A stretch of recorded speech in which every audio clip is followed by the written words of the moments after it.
Here we have a pre-owned 2015 Buick Enclave. This one comes in the leather trim level in carbon black metallic.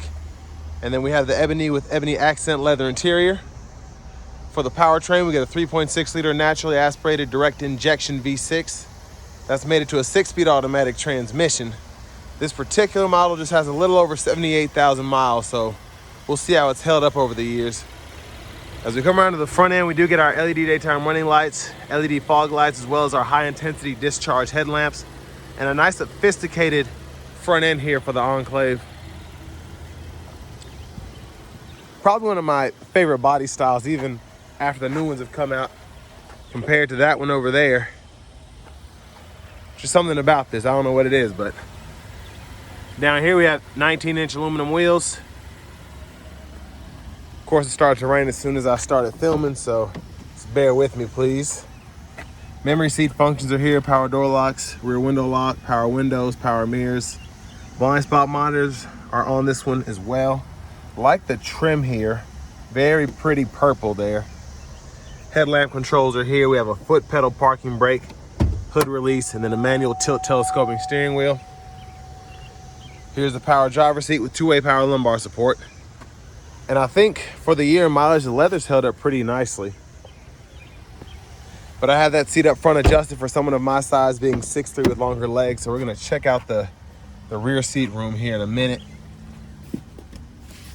I'm trying to see how I can get this thing pull here. Yeah. So that's how you slide the seat forward and back. Seats are still a bit bulky in this one though, and I do have it leaned back a little bit. I can move it up a little bit more and probably would not have my knees touching the back of the seat, but still pretty good space. Rear seat pockets are on both sides, USB-A charge ports, 12-volt rear AC controls, and then a pretty deep pocket if you want to slide stuff in there, and that goes forward to the front there. And there's the front of the vehicle, of the cabin at least, from back here. We have the lights, or not, excuse me, the vents in the ceiling there throughout, and the lights as well. Then bottle holders on either side there. Gonna take a quick look from the third row. Now it's a tight squeeze to get back here because of the armrest, but it's really not that bad. And as you can see, there's a little bit of space back here. My longer legs won't really do it, but it's doable. And then if you want to hang your shirts or whatever, the hangers are in the third row there. Let's go ahead and make our way. Ooh, that just scratched the heck out of me. Towards the back of the vehicle. Ooh.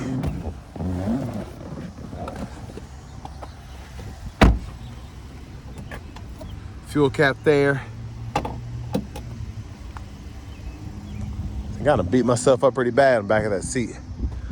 And there's a look at the back end. Big shout out to Chevrolet Buick GMC of Murfreesboro for allowing me to review this Enclave today. I'll leave a link below in the description. I like the dual exhaust there, spares underneath.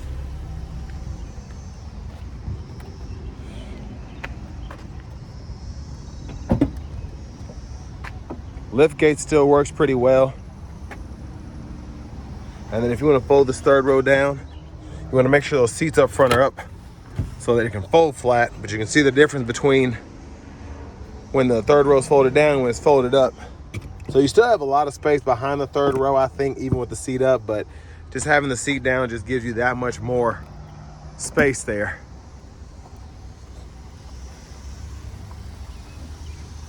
And then to the second row, we can either pull this and that'll fold flat when the seat up there is up far enough, or if you want to get from the third row back there, you can use this and slide it up.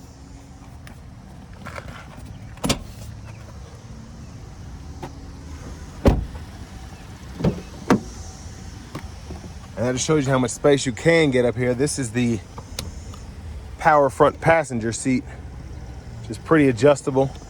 And then we do have the side pockets here, and they actually go pretty far back. Lockable glove compartment style, the owner's manuals in this one. And I'm gonna see if I can actually demonstrate the seat better now with that moved up. So that's how that'll fold flat there. You can see the maximum amount of space you can get, which is crazy. And then pull up here. You can actually tumble that when it's wanting to work.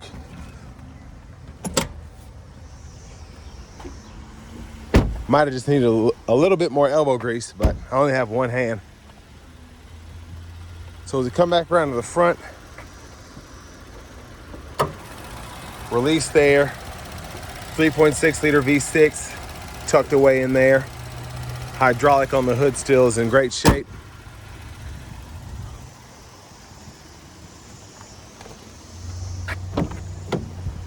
And then we do have the turn signal indicators in the side mirrors there, which are nice.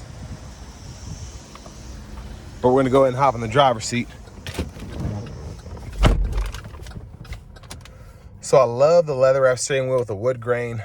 We can heat that as well. There's the horn. Clock is here. Little storage in there. And then down here we have the infotainment system. So we do get AM, FM, XM, still have a CD drive here, Bluetooth audio and aux input, USB. So quite a bit that you can fool with here. And then you have your settings in here. You can go in here and fool with all of that. Hazards are there. And then this is how you can control your gauge cluster. So I can see oil life, and then as I hit buttons, I can turn the park assist, rear traffic, all that on or off, as well as the units if I want to change that from metric to English and vice versa. Backup cameras here, guidelines follow you as you turn the steering wheel, which is pretty nice to have in a 2015 model. Dual zone automatic climate controls. We can adjust speed, auto mode there, cut that off by adjusting the fan speed. And if you turn the dial all the way to the left, it cuts the whole system off. And then you have the adjustability there if you want to fool with that. And then fan direction can be controlled right in there. Rear AC controls too. And I like how you can just have that on or off, and then you get the rear temperature over here, which you can adjust. Down here, 3-stage heated seats. You can either do the seat back or the seat back and seat bottom. Your rear wiper is actually here. That's control for that. And then your traction control as well as your power lift gate can be controlled right there. USB ports there, 12-volt bottle holders. And then for the shifter, grab the lever, reverse, neutral drive. Then you have your low mode, and then you can shift the limiter there. And in that digital gauge cluster, well, the small menu right there, you can see what gear you're in. And then here, center console, cubby space, several different ways that you can use this. Change tray, and then the actual compartment is down in there with the 12-volt. And you can slide this back and forth. You do get the universal home remote, OnStar. There's a view of the back from up here. And then for the vanity mirror, lights there. Back to the steering wheel, you have intermittent wipers. You can adjust those one time, intermittent low, high, and then your front wiper fluid, push right there. And then your high beams can be turned on there, flash there. And then just standard cruise control, turn that on or off, set the speed, cancel. And then you have your radio station presets, track list you can go through here. And then you can use this to kind of seek. And then your source, you can toggle that there, voice recognition, and then volume down and up there. As for the key, it is a turn key, but we do have the push button start, and then we can also open the lift gate there.